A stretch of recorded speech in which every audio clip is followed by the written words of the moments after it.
एक वक्त था जब लोगों को सच्चाई से डराया जाता था। कहा जाता था कि अगर जागे नहीं तो सत्ता सब कुछ छीन लेगी। जॉर्ज ऑरवेल ने 1984 में इसी डर को लिखा था। कैसे सरकारें किताबें जलाएंगी, विचारों पर ताले लगाएंगी, बोलने पर पाबंदी लगाएंगी। लेकिन नेल पोस्टमन कुछ और कहता है। वो कहता है ऑरवेल गलत नहीं था, लेकिन अधूरा था। असल खतरा वो नहीं है कि कोई जबरदस्ती हमारी आजादी छीन लेगा। असल खतरा है कि हम खुद अपनी आजादी का सौदा कर देंगे। हंसते हुए, ताली बजाते हुए। हम डर से नहीं, मनोरंजन से गुलाम बनाए जा रहे हैं। ऑल्डस हक्सली ने सही देखा था। हमारे पास कोई तानाशाह नहीं आया, कोई सैनिक नहीं आया। आया एक स्क्रीन जिस पर न्यूज भी शो बन गई, पढ़ाई भी गेम, धर्म भी रील, देशभक्ति भी ब्रांड। अब सच्चाई के नाम पर मेम्स है और सोचने की जगह जोक्स। ज्ञान का मजाक बना दिया गया है और हमें इसका एहसास तक नहीं। ये किताब उस जहर की पहचान कराती है जो मीठे शरबत में घोल दिया गया है। ये किताब उन लोगों के लिए है जो सोचते हैं कि वो सोच रहे हैं। अब सवाल ये नहीं कि हमें क्या दिखाया जा रहा है, सवाल ये है हमें क्या नहीं सोचने दिया जा रहा। चैप्टर 1, सच का सबसे बड़ा खतरा। जब लोग खुद ही गुलामी को आजादी समझ लें।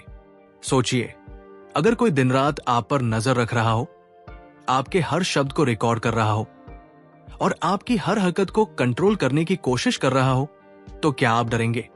जवाब होगा हाँ।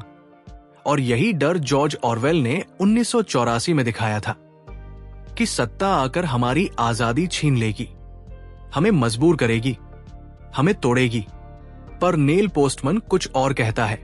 वो कहता है हमें कोई गुलाम नहीं बनाएगा, हम खुद अपनी आजादी गिरवी रख देंगे। हंसते हुए। कैसे? मनोरंजन में डूबकर। आज हम उस दौर में हैं जहां सबसे बड़ा खतरा सच्चाई से नहीं बल्कि उसके मजेदार विकल्प से है। सच्चाई सुनकर कोई बोर हो जाता है, लेकिन कोई वायरल वीडियो झट से शेयर कर देते हैं। अब ये मत समझना कि ये सब अचानक हुआ है, ये पूरी प्लानिंग का हिस्सा है। तुमसे कहा जाएगा तू आजाद है, सोच सकता है, कह सकता है, लेकिन तेरे सामने हर वक्त ऐसी चीजें रखी जाएंगी जो तुझे सोचने ही नहीं देंगी। नॉलेज की जगह एंटरटेनमेंट ने ले ली है और सबसे बड़ा झटका ये है, तुझे पता भी नहीं कि तेरे साथ क्या हो रहा है।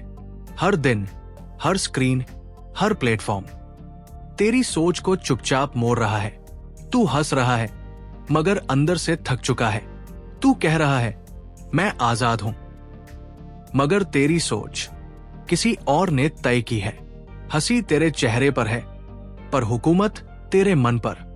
नेल पोस्टमन कहता है कि सत्ता अब डंडे से नहीं, स्क्रीन से काबू करती है।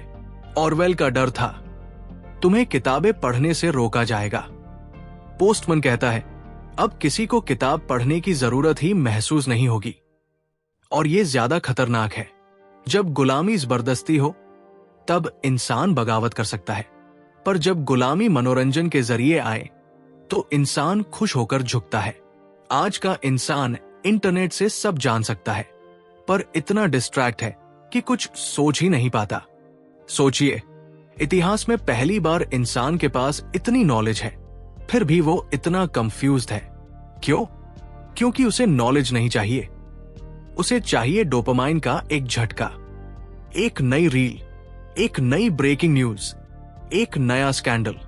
और इसी खेल में सच्चाई दब गई तो अगली बार जब तुम मोबाइल उठाओ, सोचो क्या तेरे हाथ में डिवाइस है या किसी और ने तेरा दिमाग पकड़ रखा है।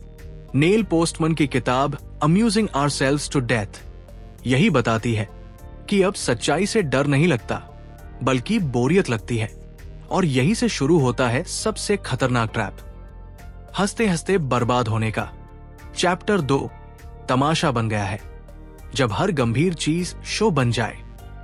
एक जमाना था जब किसी बात का असर उसके वक्त, उसकी जगह और उसके वजन से तय होता था। कोई नेता बोले तो शब्दों की गरिमा होती थी, कोई न्यूज आए तो लगता था हाँ ये जानना जरूरी है। कोई बहस हो तो दिमाग चलता था, तर्क निकलते थे। लेकिन अब हर चीज शो बन चुकी है। मौत हो या चुनाव, धर्म हो या युद्ध, सबका एक प्रेजेंटेशन है, एक टीआरपी है, एक फॉर्मेट है। हर गंभीर बात को थोड़ा ड्रामेटिक, थोड़ा इमोशनल और थोड़ा एंटरटेनिंग बना देना अब जरूरी हो गया है, वरना लोग ध्यान ही नहीं देंगे। अब सोचने की बात यह नहीं है कि किसी मुद्दे की सच्चाई क्या है, अब सवाल यह बन गया है इसमें कितना मसाला है। नेल पोस्टमैन कहता है कि अब समाज का हर डायलॉग, हर सूचना एंटरटेनमेंट के फिल्टर से निकल कर आता है। सीरियस चीजें सिर्फ तब तक सीरियस लगती है जब तक वो टीवी पर या मोबाइल में इंटरेस्टिंग लगे, वरना स्क्रॉल करके आगे बढ़ जाओ। एक वक्त था जब अब्राहम लिंकन जैसा नेता घंटों तक भाषण देता था। लोग सुनते थे, सोचते थे, बहस करते थे। अब अगर कोई नेता 1 मिनट से ज्यादा बोले तो लोग YouTube पर शॉर्ट वर्जन ढूंढते हैं। क्यों? क्योंकि अब हमारी सोच की रफ्तार नहीं, हमारी अटेंशन स्पैन तय करता है कि कौन सही है। पोस्टमैन कहता है टेलीविजन और अब डिजिटल मीडिया ने इंफॉर्मेशन को परफॉर्मेंस बना दिया है। अब इंफॉर्मेशन नॉलेज नहीं देती, वो बस रिएक्शन मांगती है। एग्जाम्पल देखिए, कोई न्यूज चैनल बाढ़ की रिपोर्टिंग करता है तो बैकग्राउंड में तेज म्यूजिक, रिपोर्टर चिल्ला रहा है और नीचे लिखा होता है एक्सक्लूसिव, बिग ब्रेकिंग। एक धर्मगुरु प्रवचन देता है, उसके पीछे लेड स्क्रीन चल रही होती है, कैमरे के 5 एंगल है, एकदम सिनेमैटिक टच में। किसी की मौत हो जाती है तो इंस्टाग्राम पर उसकी फोटो, फील्ड म्यूजिक और कैप्शन में लिखा होता है गॉन टू सून। अब दुख भी एस्थेटिक बन चुका है। एंटरटेनमेंट ने हर विषय को खाने के पैकेट की तरह बना दिया है। पैकेट सुंदर दिखना चाहिए, अंदर क्या है कोई नहीं पूछता। सुनने वाला बस इतना सोचता है, ये मजेदार है या नहीं। अब जो चीज हंसाए, चौंकाए, रुलाए, वो वायरल होती है, बाकी सब बोरिंग। और यही से शुरू होता है असली खतरा। जब कोई सामाजिक समस्या, कोई ऐतिहासिक गलती या कोई राजनीतिक साजिश सिर्फ एक ट्रेंडिंग टॉपिक बनकर रह जाए तो इंसान धीरे धीरे सोचना बंद कर देता है। अब चीजों का महत्व उनकी सच्चाई से नहीं, बल्कि उनकी प्रेजेंटेशन से तय होता है। जो अच्छा बोले वो सही है, जो स्टूडियो में बैठे वो बुद्धिमान है, जो वायरल हो वही मुद्दा है। नेल पोस्टमैन इस पूरे तमाशे को नाउ दिस कल्चर कहता है। मतलब न्यूज एंकर 1 सेकंड में कहता है देश में बाढ़ से 200 लोगों की मौत। नाउ दिस सलमान खान का नया गाना रिलीज। ये लाइन सिर्फ टीवी पर नहीं, हमारे दिमाग में भी चलती है। हमने गंभीरता के साथ जुड़ना ही छोड़ दिया है। हर इमोशन बस 1 सेकंड के लिए आता है, फिर अगले कंटेंट की ओर निकल जाते हैं। अब सब कुछ लाइट होना चाहिए। चर्चा लाइट, ज्ञान लाइट, सत्य लाइट। गंभीरता अब डाउनर मानी जाती है।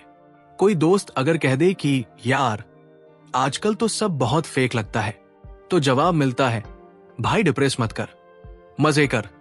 इस सोच ने हमें शैलो बना दिया है। हम जानते सब है लेकिन समझते कुछ नहीं। पोस्टमैन कहता है टेलीविजन और एंटरटेनमेंट मीडिया ने पब्लिक डिस्कोर्स को मजाक बना दिया है। अब बुद्धिमत्ता का मतलब जानकारी नहीं, बल्कि प्रेजेंटेशन स्किल बन गया है। तुम सच बोलो, लेकिन अगर वो एंटरटेनिंग नहीं है तो कोई सुनेगा भी नहीं। और यही इस युग की सबसे बड़ी त्रासदी है। नेल पोस्टमैन हमें चेतावनी देता है कि हम एक ऐसे दौर में हैं जहां एंटरटेनमेंट का जहर इतना मीठा है कि इंसान मुस्कुराते हुए अपना अंत देख रहा है। ताली बज रही है मगर अंदर कुछ टूट चुका है।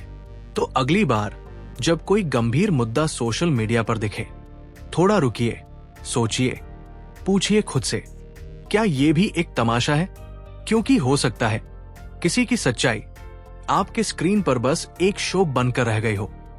चैप्टर 3 सूचना का सैलाब। सब कुछ पता है लेकिन कुछ कर नहीं सकते। एक वक्त था जब किसी गांव में अगर कोई नई बात होती थी, जैसे कोई बीमारी फैल रही हो या कोई राजा नया टैक्स लगा रहा हो, तो वो जानकारी धीरे धीरे एक से दूसरे के पास जाती थी। लोग मिलते थे, चर्चा करते थे, सलाह लेते थे, फिर कोई फैसला होता था। जानकारी का मतलब था जिम्मेदारी। अगर किसी ने कुछ सुना तो आगे उस पर कुछ करना भी होता था। पर अब सुबह उठते ही फोन हाथ में आता है, स्क्रॉल शुरू होता है, गाजा में बमबारी, देश में महंगाई का नया रिकॉर्ड, एक्ट्रेस ने पहनी अजीब ड्रेस, कहीं ट्रेन पटरी से उतरी, कहीं बच्चे बोरवेल में गिरे, कहीं नेता ने नेता को गाली दी, कहीं टमाटर 200 रुपए किलो। एक स्क्रीन पर सेकंड में सब कुछ। और फिर अगली खबर, फिर अगली और अगली।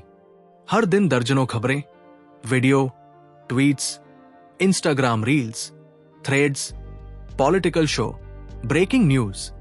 इतनी जानकारी कि अब दिमाग सुन्न हो गया है। ये सूचना का सैलाब है। नेल पोस्टमैन कहता है कि पहले लोगों के पास इतनी जानकारी नहीं होती थी, लेकिन जो होती थी उस पर वे कुछ कर सकते थे। अब हमारे पास जानकारी बहुत है, लेकिन उस पर करने के लिए कुछ नहीं बचा। जैसे मान लीजिए कोई खबर आई कि अफ्रीका में सूखा पड़ा है, लाखों लोग पीने के पानी के लिए तरस रहे हैं। आप ये पढ़ते हैं, एक सेकंड के लिए दुख होता है, और फिर अगला नोटिफिकेशन, जानिए कैसे बना ये वायरल डांस, और फिर एक कुत्ते का वीडियो। पोस्टमैन कहता है कि ये सिर्फ सूचना नहीं है, ये एक तोड़ने वाली सूचना है। मतलब ऐसी जानकारी जो आपको कुछ सोचने तक का वक्त नहीं देती। हर जानकारी के साथ एक शौक मिलता है, पर उस शौक के साथ ना तो कोई संदर्भ होता है, ना संदर्भ जोड़ने का समय। तुम्हें बताया जाता है कि दुनिया बर्बाद हो रही है, फिर अगले ही पल एक नया मेमे ट्रेंड मिल जाता है। तुम्हें कहा जाता है कि चुनावों में धांधली हुई है, फिर एक गाना वायरल हो जाता है, और धीरे धीरे तुम्हारा दिमाग सीख लेता है कि हर बड़ी चीज भी बस एक खबर है, बस एक स्क्रॉल। अब ना दुख गहरा होता है, ना गुस्सा स्थायी, और ना ही कोई प्रेरणा जागती है। क्यों? क्योंकि जानकारी के साथ जुड़ी जिम्मेदारी अब गायब हो चुकी है। पोस्टमैन इसे इंफॉर्मेशन एक्शन रेशियो कहता है, यानी कितनी जानकारी है और उस पर आप क्या कर सकते हैं। आज ये अनुपात पूरी तरह बिगड़ चुका है। आपको बताया जाता है कि कहीं कोई युद्ध चल रहा है, आप पढ़ते हैं, दुख होता है, और फिर अगला ट्वीट देख लेते हैं। आपको बताया जाता है कि सिस्टम में घपला हो रहा है, आप गुस्से में आते हैं, और फिर अगले ही पल एक फनी रील चला देते हैं। ये सब कुछ एंटरटेनमेंट की तरह हो गया है। सीरियस खबरें भी अब कंटेंट बन गई है। टीवी एंकर चिल्ला रहा है, वो भी एक परफॉर्मेंस है। यूट्यूब पे एक एनालिसिस वीडियो चल रहा है, पर उस पर भी एड है, एड के बाद एड है, और पीछे बैकग्राउंड म्यूजिक चल रहा है, क्योंकि एंगेजमेंट चाहिए। हर बात शो बन गई है। हर ज्ञान, हर पीड़ा, हर चेतावनी अब सिर्फ फीड्स का हिस्सा है। और सबसे डरावनी बात यह है, तुम्हें अब किसी चीज की परवाह नहीं रह जाती, क्योंकि हर चीज का वेट इक्वल हो गया है। बच्चा मरा, स्वाइप। नेता हंसा, स्वाइप। अर्थक्वेक आया, स्वाइप। प्यारा कुत्ता नाचा, स्वाइप। और फिर तुम सोचते हो, मुझे तो सब पता है, मैं तो इन्फॉर्म्ड हूं। लेकिन सच ये है, जानकारी के इस सैलाब में तुम किसी एक चीज पर टिक कर सोच भी नहीं पा रहे। तुम्हारे अंदर बदलाव लाने की ताकत धीरे धीरे मर रही है। नेल पोस्टमैन ने इसे सही कहा था, हम एक ऐसी दुनिया बना रहे हैं जहां इंसान सब कुछ जानता है पर कुछ कर नहीं सकता। और यही से शुरू होती है असली ट्रेजेडी, क्योंकि जो सोचता है कि वो सब जानता है, वो कभी सवाल भी नहीं करता, और जो सवाल नहीं करता उसे मैनिपुलेट करना सबसे आसान होता है। सूचना का सैलाब, और उस सैलाब में डूबा इंसान। चैप्टर 4, सोच पार मीडिया का हक। तुम जैसे सोचते हो वैसे हाई सोचने को मजबूर किए गए हो। सोचने की आजादी सुनने में कितना शानदार लगता है ना। लगता है कि हर कोई अपने दिमाग से सोच रहा है, जो चाहे कर रहा है, जो सही लगे वही मान रहा है। लेकिन हकीकत यह है कि सोचने की आजादी भी अब बस एक भ्रम है, और यह भ्रम पैदा किया गया है बड़े ही चतुराई से मीडिया के जरिए। टीवी, न्यूज, फिल्में, सोशल मीडिया, ये सब सिर्फ तुम्हारा मनोरंजन नहीं कर रहे, ये तय कर रहे हैं कि तुम क्या सोचोगे, कब सोचोगे और कितना सोच पाओगे। अगर ध्यान दिया जाए तो मीडिया ने धीरे धीरे इंसानों की सोच को इस तरह से ढाल दिया है कि अब लोगों को फर्क भी नहीं पड़ता कि वे खुद सोच रहे हैं या बस वही सोच रहे हैं जो उन्हें दिखाया और सुनाया जा रहा है। जरा सोचिए, एक वक्त था जब न्यूज़पेपर पढ़ने वाला सोचता था, सवाल करता था, लेकिन अब न्यूज एक शो बन गई है। एंकर चिल्ला रहा है, ग्राफिक्स चमक रहे हैं, ब्रेकिंग न्यूज हर 5 मिनट में आ रही है। यह तमाशा अब तुम्हारे दिमाग को सवाल करने नहीं देता, सिर्फ रिएक्ट करने पर मजबूर करता है। जब भी कोई बड़ी घटना होती है, जैसे कोई आतंकी हमला, कोई चुनाव, कोई नया कानून, तो मीडिया जिस तरह से उसे कवर करता है वो तय करता है कि आम जनता उसे कैसे देखेगी। क्या वो डर से भरेगी, क्या वो गर्व से झूमेगी, क्या वो किसी से नफरत करेगी। सब कुछ उस कैमरे की एंगल पर निर्भर करता है। उदाहरण के लिए, अगर किसी शहर में हिंसा हो जाती है और मीडिया बार बार एक ही धर्म या समुदाय को दिखाता है, तो धीरे धीरे देखने वालों के दिमाग में ये सेट हो जाता है कि हाँ, यही लोग जिम्मेदार होंगे, जबकि हकीकत कहीं और भी हो सकती है। अब बात करते हैं सोशल मीडिया की। फेसबुक, इंस्टाग्राम, ट्विटर, यहां सब कुछ तुम्हारे इंटरेस्ट के हिसाब से दिखाया जाता है। लेकिन सच्चाई यह है कि जो तुम्हें बार बार दिखाया जा रहा है वही धीरे धीरे तुम्हारा इंटरेस्ट बन जाता है। एक वक्त के बाद तुम भूल जाते हो कि तुमने क्या पसंद किया था और क्या तुम्हारे ऊपर थोपा गया था। सोचने का प्रोसेस बहुत धीमी चीज होती है, उसे वक्त चाहिए, शांति चाहिए। लेकिन आज का मीडिया उस शांति को खत्म कर देता है। हर चीज इतनी तेजी से परोसी जाती है कि इंसान बस सूचनाओं का भंडार बन जाता है। जानकारी तो बहुत होती है पर समझ नहीं। अम्यूजिंग आवरसेल्व्स टू डेथ में नेल पोस्टमैन ने साफ लिखा है कि जब भी किसी समाज में मनोरंजन ही सबसे बड़ा मूल्य बन जाए तो धीरे धीरे वो समाज सोचने की ताकत खो देता है, और जब सोचने की ताकत खत्म होती है तो कंट्रोल आसान हो जाता है। ध्यान से देखिए, आजकल लोग घंटों तक फोन स्क्रॉल कर रहे होते हैं। रील्स, मीम्स, न्यूज क्लिप्स, सब कुछ चल रहा होता है। लेकिन जब उनसे पूछा जाता है कि तुम क्या सोचते हो इस मुद्दे पर, तो उनके पास कोई स्पष्ट राय नहीं होती, क्योंकि राय बनती है सोचने से, और सोचने के लिए चाहिए खाली जगह, जो अब किसी के पास नहीं है। अब एक और पहलू समझिए, विज्ञापन। एक शैम्पू का एड देखिए, एक साबुन का या एक कोल्ड ड्रिंक का। उसमें न तो प्रोडक्ट की असलियत होती है, न ही जरूरत। उसमें सिर्फ एक सपना बेचा जाता है, सुंदर दिखने का, स्मार्ट बनने का, स्टेटस पाने का, और धीरे धीरे वही सपना तुम्हारी सोच का हिस्सा बन जाता है। यहां तक कि राजनीति भी अब मीडिया के जरिए ही खेली जाती है। कौन देशभक्त है, कौन गद्दार है, कौन सही है, कौन गलत, सब मीडिया तय करता है। और आम इंसान तो बस स्क्रीन पर देखा हुआ ही अपना सत्य मान लेता है। सोचने की ताकत अब मीडिया के पास है, और अगर कोई इंसान सोच ही न पाए अपनी मर्जी से, तो फिर उसे आजाद कैसे कह सकते हैं। एक बार नेल पोस्टमैन ने कहा था, हक्सली सही था, हमें गुलाम बनाने के लिए किसी को डराने की जरूरत नहीं पड़ेगी, हम खुद ही अपनी आजादी का सौदा कर देंगे। टीवी के सामने बैठकर, मोबाइल की स्क्रीन पर खोकर। आज के दौर में असली क्रांति ये नहीं है कि तुम सड़कों पर उतर जाओ, असली क्रांति यह है कि तुम सवाल पूछने लगो, अपने आप से, मीडिया से, सिस्टम से। क्योंकि जिस दिन इंसान ने फिर से सोचना शुरू कर दिया, उसी दिन ये पूरा तंत्र डरने लगेगा, और तब तक ये मीडिया तुम्हारी सोच पर राज करता रहेगा। चैप्टर 5, आस्था भी मंच बन गई। धर्म और देशभक्ति अब विज्ञापन है। धर्म और देशभक्ति, दो ऐसे शब्द जिनसे इंसान की सबसे गहरी भावनाएं जुड़ी होती है। जिनसे लोगों को अपने वजूद का मतलब मिलता है, अपने होने की वजह मिलती है। लेकिन जब यही भावनाएं एक मंच बन जाए, जब इन्हें इस्तेमाल किया जाने लगे किसी और मकसद के लिए, तब वो भावनाएं नहीं रह जाती, वो टूल बन जाती है। टूल जिसे सत्ता, बाजार और मीडिया अपने अपने हिसाब से घुमाते हैं। और यहीं पर नेल पोस्टमैन की बात फिर से सच लगती है। हम पर कोई जबरदस्ती नहीं करेगा। हम खुद ही अपनी आजादी, अपनी सोच और अपनी आस्था मनोरंजन और प्रचार के नाम पर सौंप देंगे। आज के समय में धर्म सिर्फ पूजा पाठ का विषय नहीं रहा, अब वो प्राइम टाइम शो बन चुका है। न्यूज चैनलों पर सुबह सुबह देवी देवताओं की झांकियां चलती हैं और शाम होते होते वही चैनल धर्म के नाम पर दंगे की आग भी दिखा देते हैं। मंदिरों और मस्जिदों से ज्यादा चमक अब टीवी स्क्रीन पर दिखती है।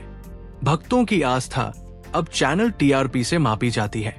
एक वक्त था जब देशभक्ति का मतलब था अपने देश के लिए मेहनत करना, ईमानदारी से काम करना, समाज को बेहतर बनाना। लेकिन अब देशभक्ति का मतलब तय करने लगे हैं टीवी डिबेट्स के एंकर, जो चीख चीख कर बताते हैं कि कौन देशभक्त है और कौन देशद्रोही। और मजे की बात यह है कि हर दिन कोई नया चेहरा इस लिस्ट में आ जाता है, क्योंकि देशभक्ति अब स्थायी भाव नहीं रही। ये एक स्क्रिप्ट है जो जरूरत के हिसाब से बदली जाती है। ध्यान से देखिए, देशभक्ति के नाम पर लॉन्च हो रहे प्रोडक्ट्स, कंपनियों के एड्स, त्योहारों पर ब्रांड्स के पैट्रियटिक मैसेज, एक तरफ सैनिकों के बलिदान को महिमा मंडित किया जा रहा है और दूसरी तरफ उन्हीं की तस्वीरों के बीच में जूते, कार, टीवी बेचे जा रहे हैं। ये सब भावनाओं को बाजार में बदलने की साजिश है, एक सोची समझी रणनीति कि कैसे लोगों की आस्था और गौरव को कैश किया जाए। धर्म की बात करें तो अब हर धर्म के ठेकेदार मीडिया के प्लेटफॉर्म पर दिखाई देते हैं। किसी के कपड़े, किसी की भाषा, किसी के खाने पर बहस होती है। क्या पहनना चाहिए, कौन सी किताब पढ़नी चाहिए, कौन सा त्योहार मनाना चाहिए, सब कुछ बताया जाता है। और अगर तुम इससे अलग सोचो तो कहा जाएगा तुम तो संस्कृति विरोधी हो। यही है असली खेल, जब किसी की पवित्र भावना को इस तरह मोड़ा जाए कि वो सवाल पूछना छोड़ दे। देशभक्ति अब एक स्लोगन बन चुकी है। किसी भी मुद्दे पर सवाल उठाओ तो जवाब आता है, देश के खिलाफ क्यों हो?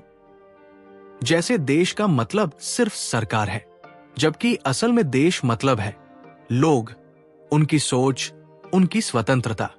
लेकिन जब भी मीडिया में कोई गंभीर मुद्दा उठता है, बेरोजगारी, भ्रष्टाचार, शिक्षा, तो जवाब में कोई भावुक वीडियो चला दिया जाता है।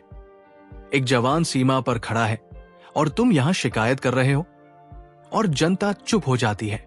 उसे समझ ही नहीं आता कि जवान का सम्मान और अपने हक की मांग दोनों साथ चल सकते हैं। ये सब ऐसे नहीं हो रहा, ये सब बहुत गहराई से डिजाइन किया गया है। ऐसा डिजाइन जो इंसान को विचारशील न रहने दे, उसे भावनाओं में डुबोकर अपनी मर्जी से चलने पर मजबूर कर दे। पोस्टमैन इसे सांस्कृतिक आत्मधोखा कहते हैं, जहां इंसान ये मान लेता है कि वो जो देख रहा है वही सच्चाई है। वो भूल जाता है कि इस सच्चाई का निर्माण कैमरे के कोण, शब्दों की स्क्रिप्ट और एडिटिंग की कैंची से हुआ है। अब सोचिए, जब धर्म के नाम पर लोग सड़कों पर उतरते हैं, लड़ते हैं, जलाते हैं और ये सब लाइव दिखाया जाता है, बार बार रिपीट होता है, मीम बनता है, ट्रेंड बनता है, तो असल में क्या हो रहा है? आस्था एक तमाशा बन जाती है और आम इंसान जो सच में श्रद्धा रखता है वो या तो डर जाता है या चुप हो जाता है, और धीरे धीरे आस्था सिर्फ एक इवेंट बन जाती है जिसमें फोटो खिंचवाना है, वीडियो बनवाना है, सोशल मीडिया पर शेयर करना है। अब पूजा भी इंस्टाग्राम स्टोरी है, देशभक्ति भी ट्विटर थ्रेड है। सवाल ये नहीं कि ये सब बुरा है या अच्छा, सवाल ये है क्या ये सब तुम्हारी अपनी सोच से हो रहा है या सिर्फ दिखावे और दबाव से? नेल पोस्टमैन बार बार ये चेतावनी देते हैं कि जब भावनाएं कंटेंट बन जाए, जब श्रद्धा एक स्क्रिप्ट हो जाए, जब गौरव एक ट्रेंड हो जाए, तब समाज असल मुद्दों को देखना बंद कर देता है। और यही हो रहा है। लोगों को मंदिरों की ऊंचाई दिख रही है, लेकिन स्कूलों की हालत नहीं। देशभक्ति के नारे सुनाई दे रहे हैं, लेकिन गरीब की आह नहीं। तबाही कभी जोर से नहीं आती, वो धीरे धीरे आती है। जब इंसान सोचना छोड़ देता है और महसूस करने लगता है सिर्फ वही जो उसे दिखाया जा रहा है। और धर्म देश के नाम पर अगर सोच छीनी जाए तो फिर आजादी सिर्फ झंडे तक सीमित रह जाती है। इस अध्याय का सार यही है, जब आस्था और देश प्रेम को मनोरंजन बना दिया जाता है तो जनता उस रंगमंच की ऑडियंस बन जाती है, जो ताली तो बजा सकती है पर सवाल नहीं कर सकती। चैप्टर 6, शिक्षा का मजाक। क्लासरूम अब थिएटर बन गया है। कभी स्कूल एक जगह हुआ करता था जहां बच्चों को सोचने की ताकत दी जाती थी, जहां सवाल पूछना सिखाया जाता था, जवाब नहीं रटवाए जाते थे। पर अब स्कूल एक स्क्रिप्टेड शो बन गया है। क्लासरूम एक स्टेज है, किताबें प्रॉप्स है, टीचर स्क्रिप्ट पढ़ते हैं और बच्चे दर्शक है, जो सिर झुकाकर तालियां नहीं बजाते, नंबर बजाते हैं। यही है आज की शिक्षा व्यवस्था का कड़वा मजाक। नेल पोस्टमैन की किताब अम्यूजिंग आवरसेल्व्स टू डेथ में ये बात बार बार दोहराई गई है कि शिक्षा अब मनोरंजन के नियमों पर चलने लगी है। और इसका असर यह है कि अब स्कूलों में ज्ञान नहीं, शो चल रहा है। सोचिए, जब टीचर का फोकस बच्चों को समझाने पर नहीं बल्कि स्लाइड्स चमकाने पर हो जाए, जब क्लासरूम की दीवारें ज्ञान से नहीं मोटिवेशनल पोस्टरों से ढक दी जाए, तब असल में हो क्या रहा है? बच्चों से कहा जाता है कि पढ़ाई मजेदार होनी चाहिए और इसमें कोई बुराई नहीं, लेकिन जब हर विषय को गेम बना दिया जाए, जब हर सवाल के जवाब में ताली और स्टार मिलने लगे, तो क्या सोचने की ताकत बचती है? बच्चे सीखना नहीं चाहते, वो जीतना चाहते हैं। हर टेस्ट एक रेस बन जाता है और हर रैंक एक ट्रॉफी, और इस रेस में धीरे धीरे वो मूल सवाल खो जाता है। क्या वाकई कुछ समझा भी? आज की शिक्षा एक परफॉर्मेंस है। टीचर्स को प्रेजेंटेशन स्किल सिखाई जाती है, बच्चों को पब्लिक स्पीकिंग, पर कोई ये नहीं सिखाता कि खुद से सवाल कैसे पूछें। किताबों में सब कुछ है, पर सोचने की जगह नहीं। और ये सब ऐसे दिखाया जाता है मानो सब ठीक है, smart class, digital board, online learning. लेकिन असल में हो क्या रहा है? पोस्टमैन कहते हैं, जब शिक्षा टेलीविजन की तरह दिखने लगे तब वो शिक्षा नहीं रहती। और यही हो रहा है। आज की क्लासरूम एक एपिसोड है, हर पीरियड एक सेगमेंट, और हर बच्चा अब सब्सक्राइबर, जो चुपचाप सुन रहा है और जिसे हर कुछ मिनटों में किसी नई विजुअल, किसी नए एनिमेशन से एंगेज किया जा रहा है। पर जो चीजें सिर्फ एंगेजमेंट के लिए बनाई जाती हैं, वो कभी गहराई नहीं देती। और यही कारण है कि आज के बच्चे हर चीज के बारे में जानते हैं, लेकिन कुछ समझते नहीं। उनके पास जानकारी का अंबार है, पर सोचने का अभ्यास नहीं। आज के स्टूडेंट्स को बताया जा रहा है, जो पढ़ो वो एग्जाम में आएगा।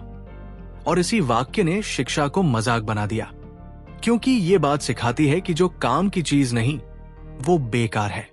इतिहास को रटना है क्योंकि नंबर चाहिए। विज्ञान को समझना नहीं, बस फॉर्मूला याद करना है। और जैसे ही एग्जाम खत्म, सब कुछ दिमाग से निकल जाता है। ताली बजती है पर सोच नहीं बनती। टीचर अब गाइड नहीं रहे, अब वो एंटरटेनर बनते जा रहे हैं। उन्हें क्लास इंटरेस्टिंग रखनी होती है, नहीं तो बच्चे बोर हो जाते हैं। और ये बोरियत असल में उस सिस्टम की देन है जो बच्चों को स्क्रीन पर पलट पलट के सब कुछ तुरंत देने का आदी बना चुका है। जहां 10 सेकंड में नतीजे चाहिए, वहां सोचने का धैर्य कहां टिकेगा? स्कूल अब जिज्ञासा की जगह नहीं, रिजल्ट की मशीन बन चुके हैं। और उस मशीन में सबसे ऊपर लिखा है, जो दिखेगा वही बिकेगा। यानी रिपोर्ट कार्ड अच्छा दिखना चाहिए, स्कूल की बिल्डिंग चमकदार होनी चाहिए, बच्चा इंटरनेशनल ओलंपियाड में मेडल लाए, फिर चाहे उसे खुद नहीं पता कि वो ये सब क्यों कर रहा है। और इस सब का सबसे खतरनाक पहलू यह है, अब बच्चों को शिक्षा से प्रेम नहीं होता, उन्हें उससे डर लगने लगता है। क्योंकि हर असफलता एक हार है, हर गलती एक कलंक। जब सीखना प्रतिस्पर्धा बन जाता है तो सोचने का आनंद खत्म हो जाता है। पोस्टमैन का डर यही सच होता है। शिक्षा का सिस्टम मनोरंजन के सांचे में फिट कर दिया गया है।